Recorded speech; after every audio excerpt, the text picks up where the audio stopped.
think they're talking to a customer.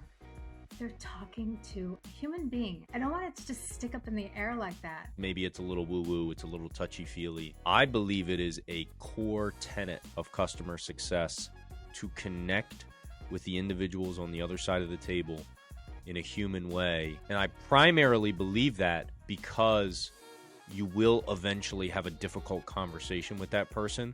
And it is important for both of you to have an underpinning of mutual respect and of mutual understanding. All right. Here we go. Hi there, folks, and thank you for joining us. You're listening to Lifetime Value, the customer success podcast, where we help you wrap up the week that was in customer success and start you off on the right foot for the one ahead of you. I am your host, the Shaquille O'Neal of Customer Success Podcast. My name is Dylan Young, and this week's guest of honor is, most importantly, a fellow Jersey native, Jersey girl. She is a reformed saleswoman. She's been a practitioner of customer success as well as a leader of customer success organizations. She has been a part of startup outfits where she was responsible for building structure and processes from the ground up. And she's witnessed and been part of acquisitions that have, at least in one case, resulted in her working for Titanic companies like IBM and Citrix. More recently, she started her own consulting offering called My Burning Words, where she is an energy leadership expert, among other things, and for which I am very interested in learning what that phrase means. Today, we have Bern Risley with us. Bern, first of all, did I pronounce your last name correctly? Yes, you did. Yes, you did. And that's great because, you know, some people think it's Risley, you know, but I'm like, no, that would be R-I-S-E. Sorry, Yep. S-L-E. Well, except there's the Isley brothers, and I think they are I-S-L-E-Y, right? So I'm an enigma. Yep. There you go. And that's fine. And that's totally fine. Bern, thank you so much for being here. How are you today? I am great. I'm great. I'm so excited to have this conversation with you, Dylan. Do you want to start off by telling us about this brand new thing you're working on, My Burning Words?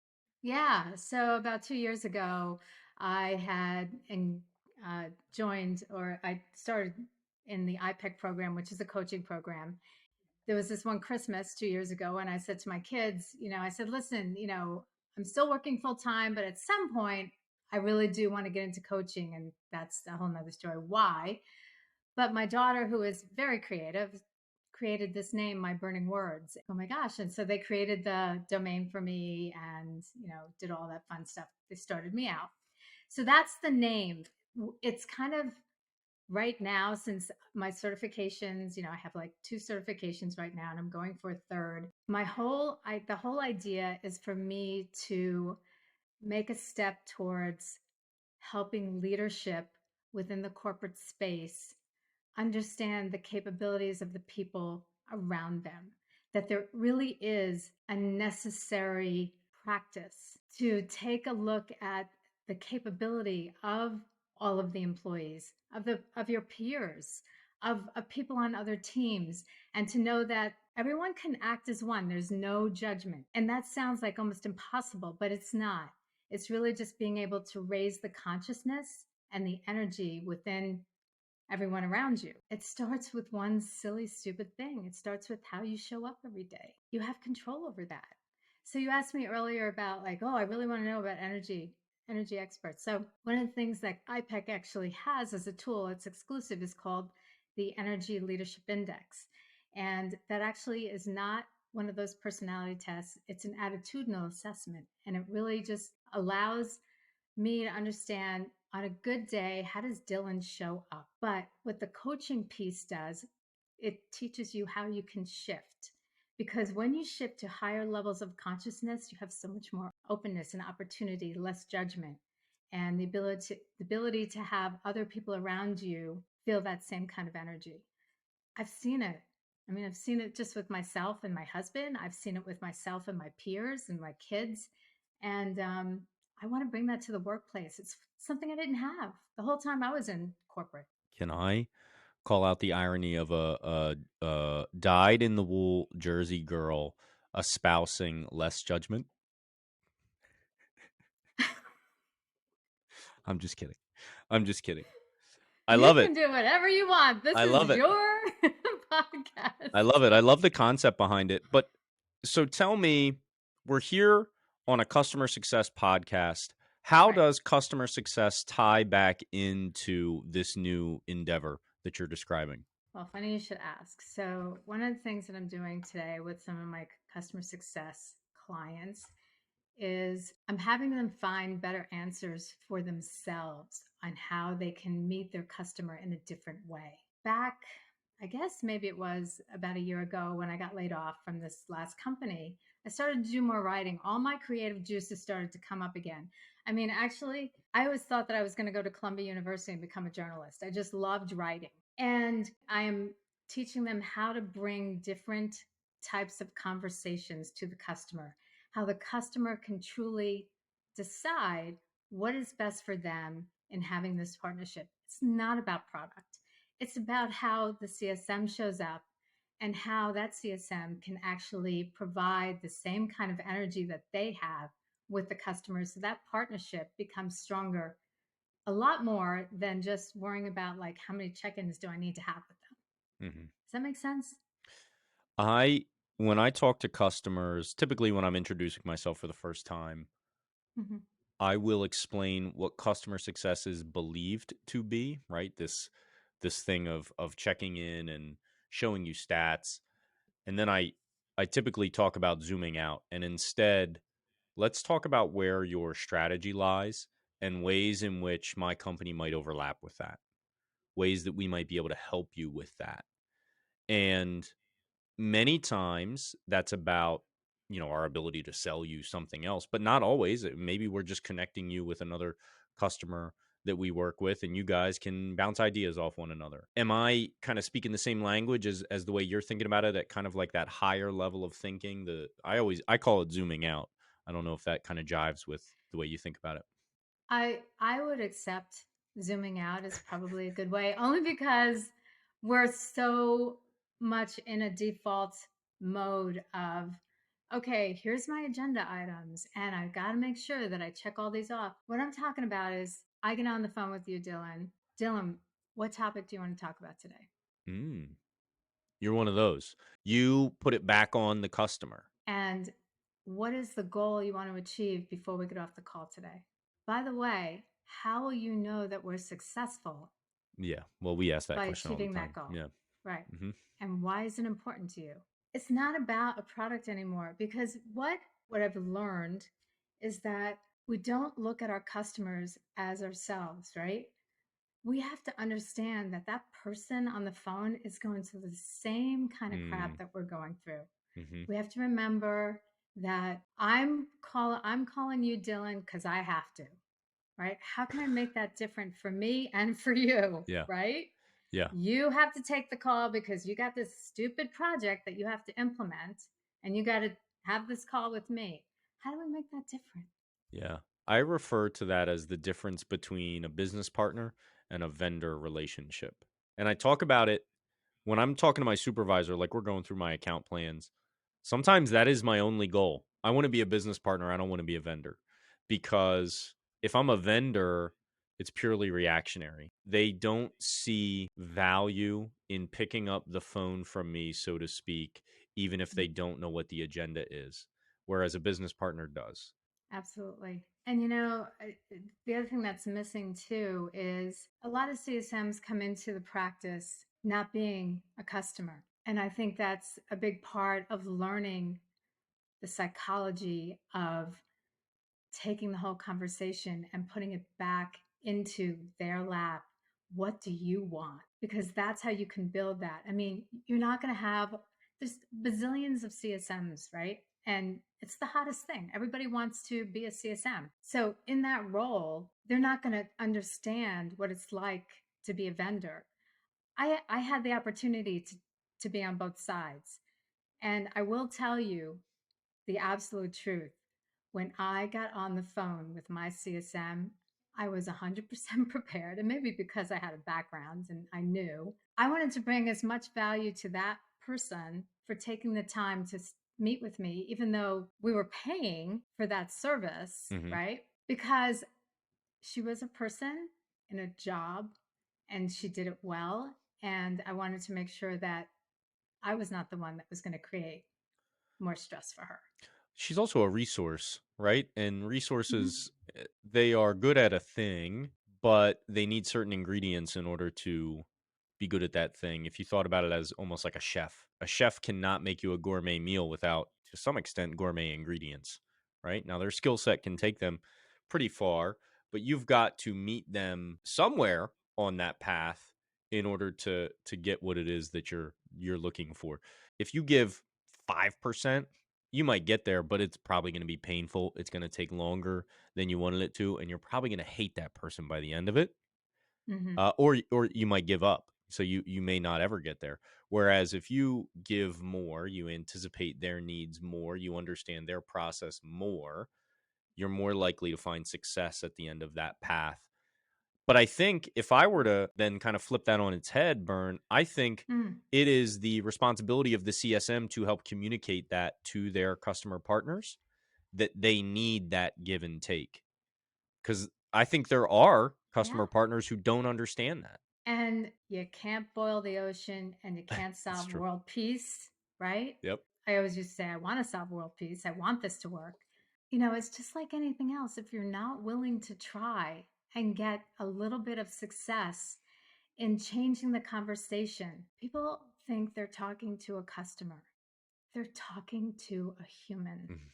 a human being. And I know some of your past guests have, all talked about the humanistic side of leadership and all that. And it's I don't want it to just stick up in the air like that. I mean, people need to start acting like that. Well, before we get there, I do want to find out from you how it is you Mhm. found customer success in the first place. So while I was at IBM, there was a there was an accusation that I actually broke a code of ethics. I wasn't allowed to be in sales, and I could go and look for another position, right, Scarlet letter. within IBM. To be honest, it doesn't even matter what it was. The accusation was considered false, obviously, and I Hmm. continued I continued to work for them for 2 more years. I Hmm. wanted to be an IBMer back then. That That's was a funny. great thing. If you was Yeah. like, oh, I'm an IBMer, right? Uh huh. And so what I did is for 4 months, they were paying me and I had nothing to do while this whole investigation was going on. So I poked my way through a bunch of mainstream people. I'm like, okay, who are the movers and shakers? And that's how I found a group within IBM that was setting up an entire team to take care of like 25 SaaS companies that IBM just bought, one of them being ours because we were acquired. Hmm. And that's how I got into customer success. Now, the funny thing is, when I started to really dip my toes into it, I said, oh my God, this is like the confessions or the purgatory because of all the shit that I threw over the wall when I was in sales. Mm. Chickens coming home to roost. Customers really do need help. I think that we need to just change some of the ways in which we are engaging and understanding where that help is because the end goal is to understand that whatever it is they are using is still attached to their own company goals. How is that driving their own revenue? And a CSM sometimes doesn't understand, like, is that really my job to really understand like the goals of the company? Yeah, it kind of is in a Yeah. way. Yeah. Sure. It is. Well, I want to go back to a point you made, and then we can jump into this.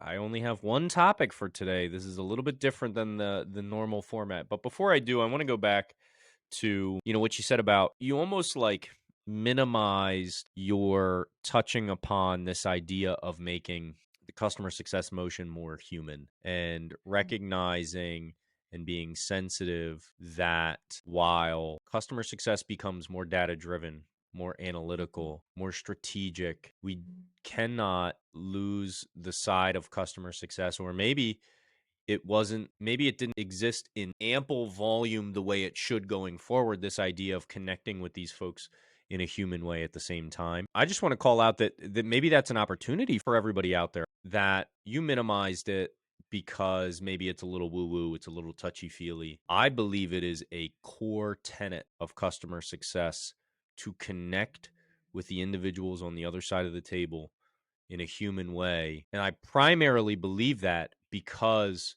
you will eventually have a difficult conversation with that person. And it is important for both of you to have an underpinning of mutual respect and of mutual understanding in order for you to weather that storm.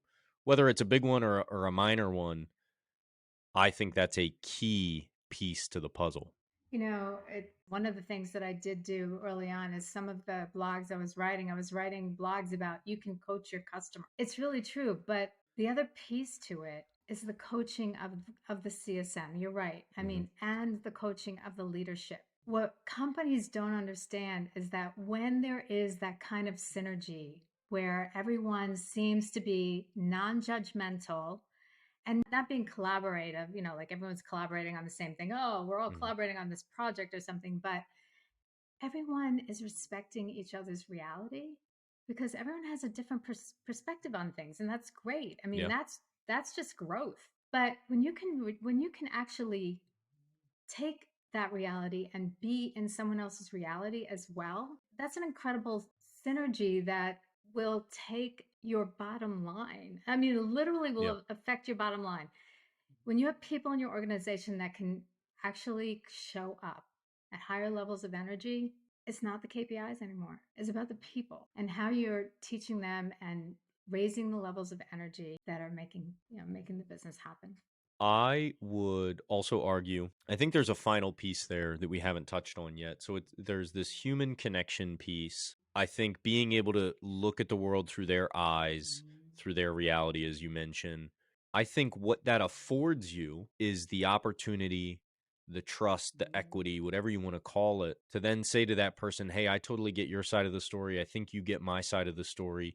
Now we've got to agree on some rules of engagement that are going to allow us to compromise and do what we need to Mm-hmm. do together. I think it's only through that piece that you mentioned, being able to understand their world, what is important to them both personally and professionally, for you to really get there and to do that most successfully.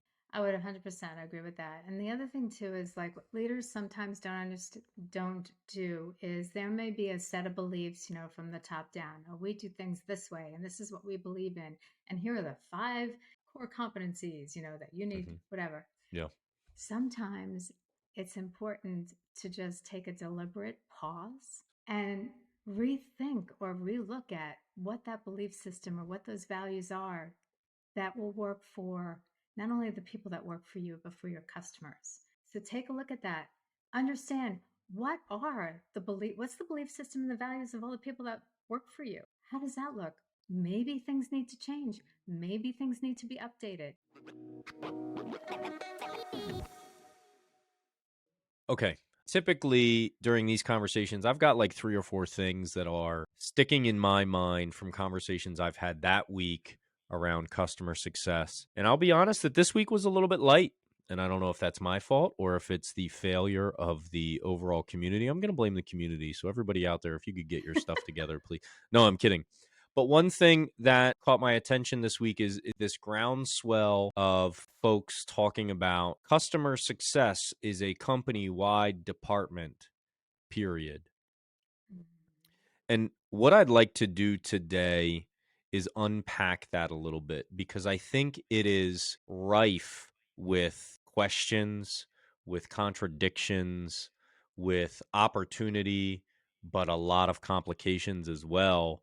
And so, somebody who's done this before professionally at all levels of customer success and that now is trying to lead other folks through this wilderness, I want to understand from you what does customer success as a company-wide department mean to you?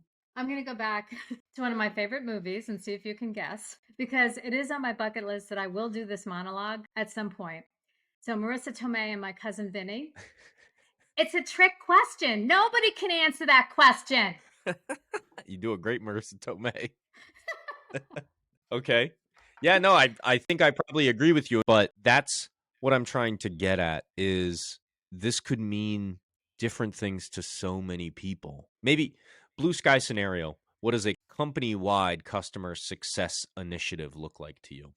I think what the problem I have when I am trying to unpack that in my own brain Yeah. is that customer success to me is a set of functions that became a practice because of technology and subscription based products. Okay.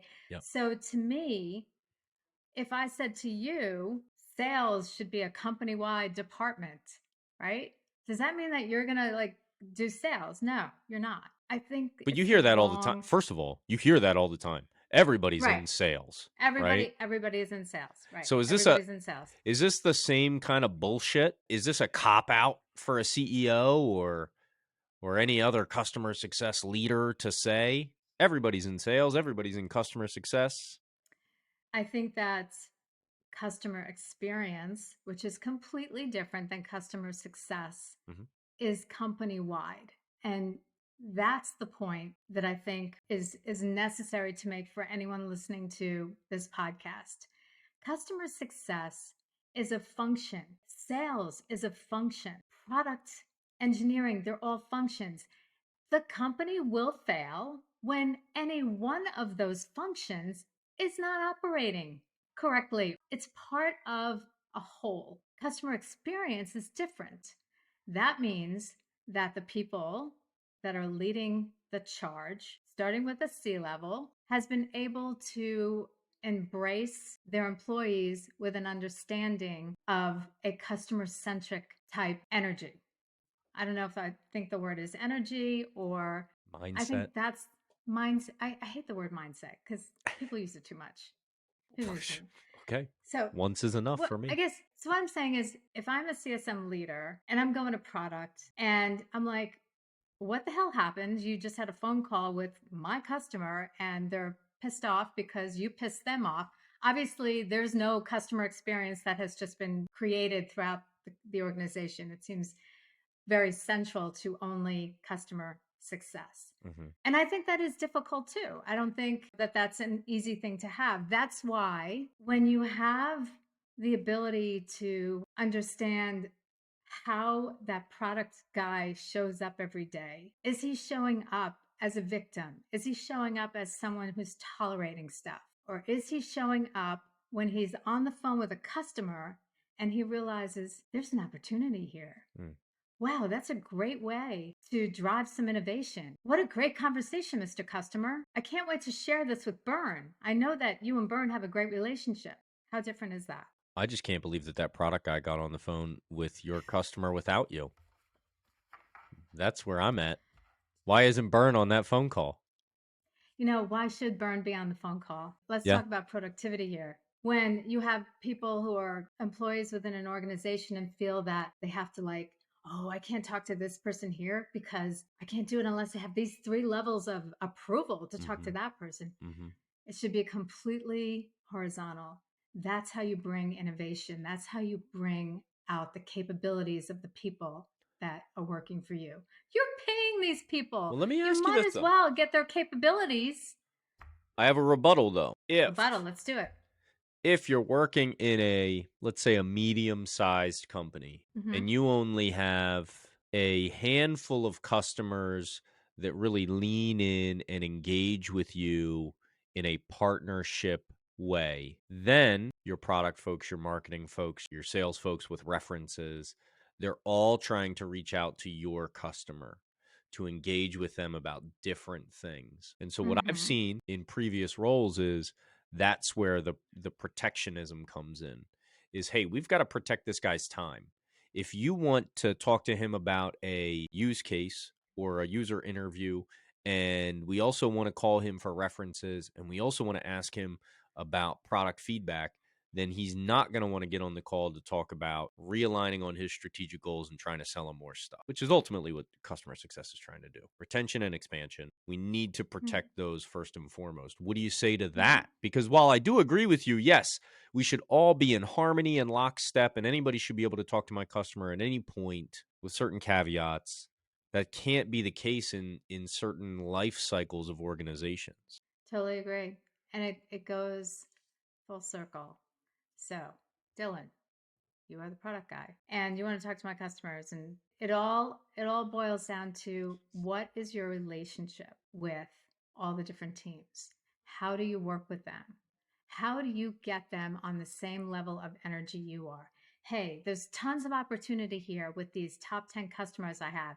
Guys, here's a proposal. This is what I'd like to do. And you have a meeting with your marketing, your whatever people and your product people. I'm going to get them all together for you, and I'm going to allow you to, ask what you can drive that. Mm-hmm. But what happens is there's so much reaction. There's so much, all of a sudden the product and marketing department, they have some goals that they have to reach, and they have to talk to 15 customers, by the end of the month or something like that.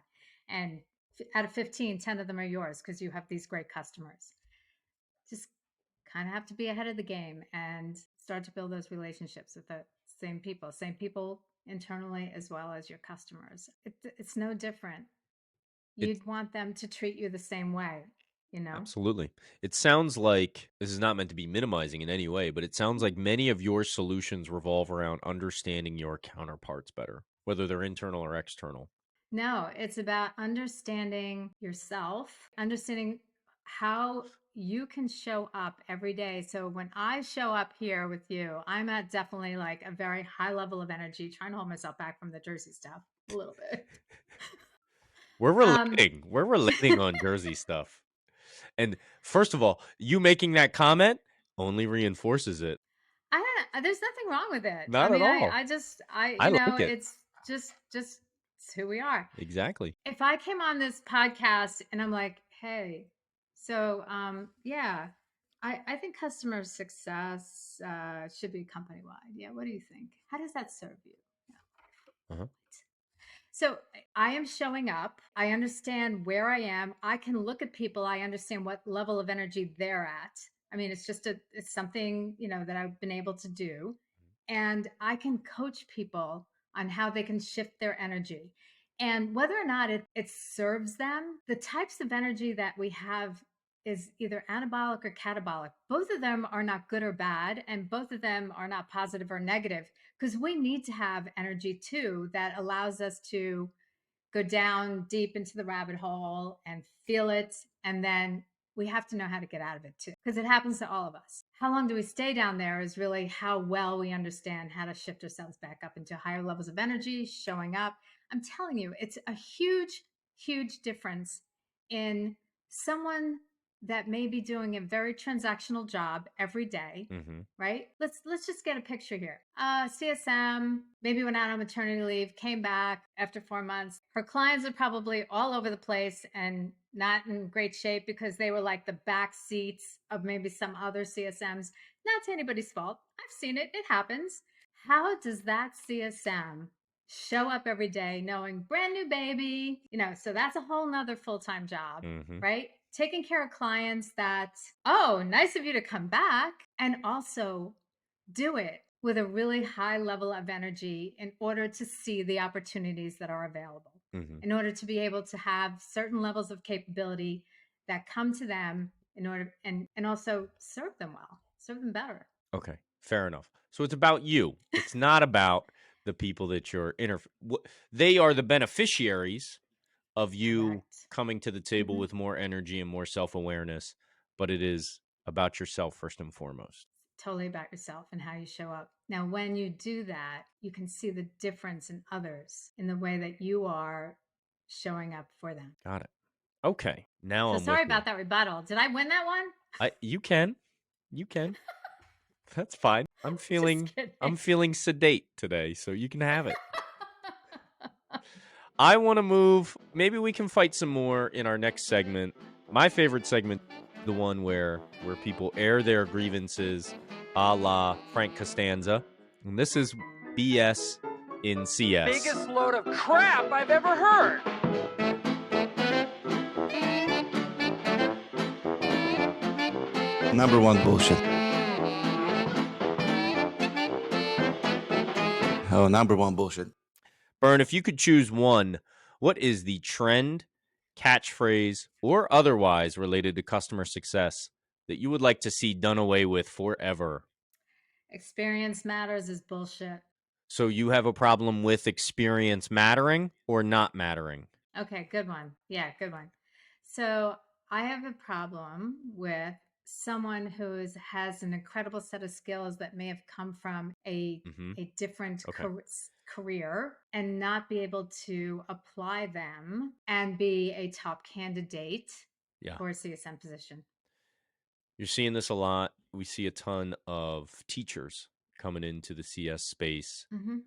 And I actually don't know a ton about their experience. Are they having trouble finding jobs, so on and so forth? But I think this is apropos for that set of folks to understand that you have their back. But what would you say to the folks that are out there using that as a limiter for the folks that they look at? How can they reframe their mindset, or how can they look at those skill sets outside of customer success as value adds?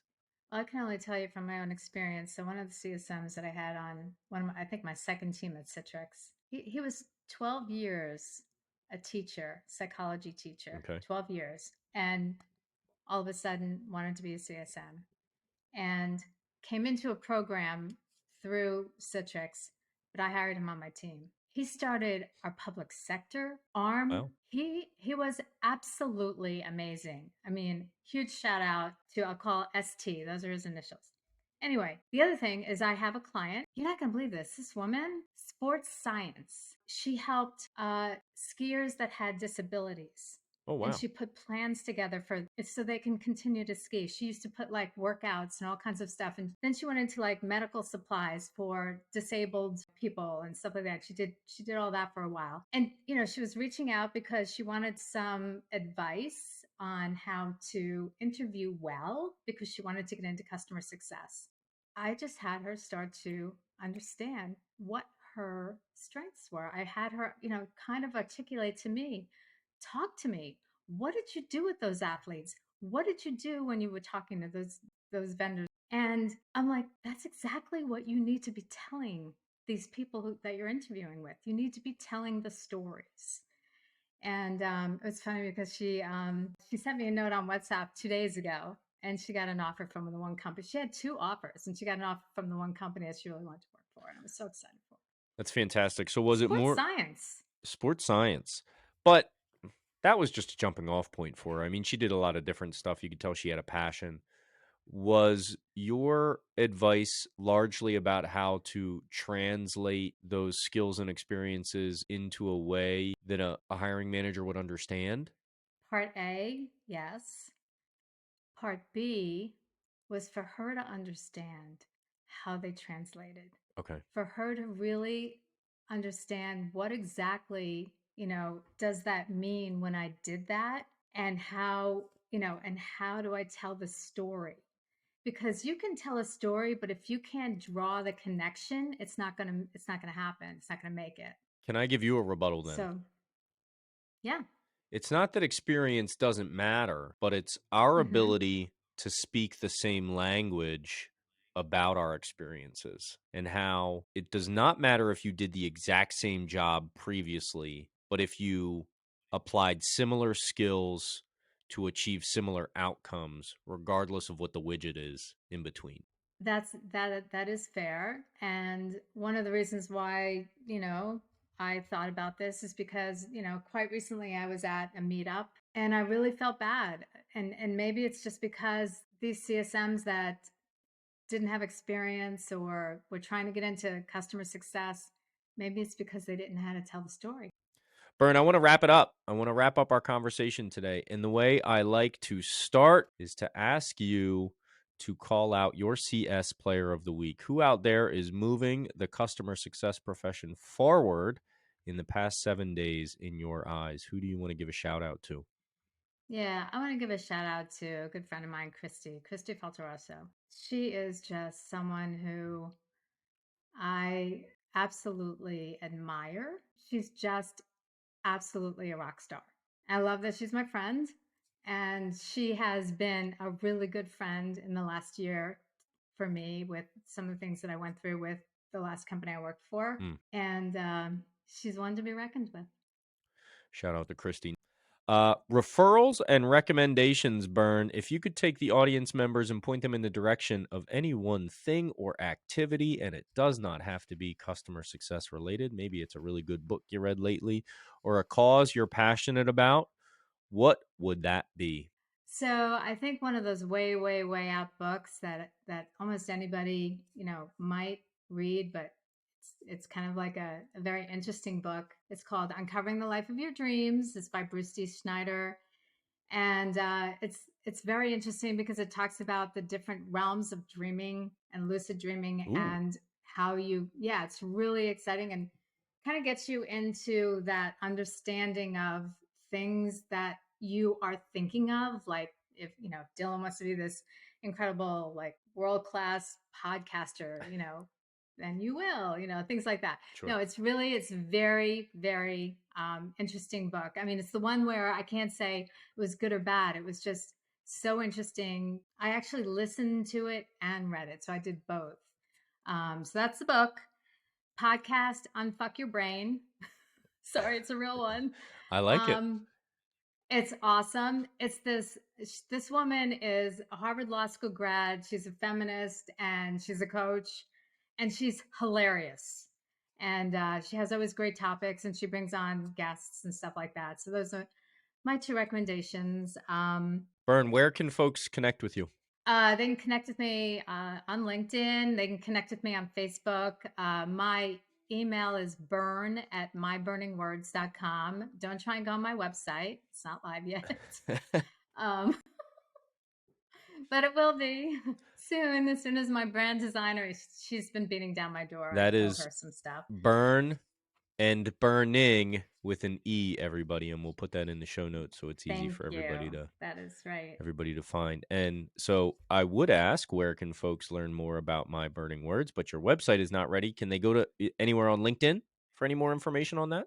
Yeah, so I have been posting some blogs and I have a video that I'm actually releasing right after you and I are done. Yeah. And one of the things that I think would be interesting for me to say on your podcast is that this other accreditation that I'm looking to gain, there's a certain amount of hours I need. So I am actually looking for additional clients or groups like people leaders and their teams to come on board with me at a reduced rate to do some coaching and consult with them. I get the hours, they get my expertise, and hopefully maybe by the end of April, I should have enough hours and then I'll take the test and get my ICF certification. So is the best way for them to reach out regarding that, just find you on LinkedIn, send you a DM or the email? Mm-hmm. Okay. Yeah, they can do that. And I think I've been sending out like stuff through my email platform. Bern, this has been a lot of fun. Thank you so much for taking the time, and I look forward to catching up with you again soon. I do as well. Thanks so much, Dylan. You've been listening to Lifetime Value, the podcast for customer success professionals. If you like what you've heard, please rate our show and subscribe wherever you find your podcast. Please note that the views expressed in these conversations are attributed only to those individuals on this podcast and do not necessarily reflect the views and opinions of their respective employers. For all inquiries, please reach out via email to dylan@lifetimevaluepodcast.com. Find us on YouTube via our channel, Lifetime Value, and find us on the socials at Lifetime Value Podcast.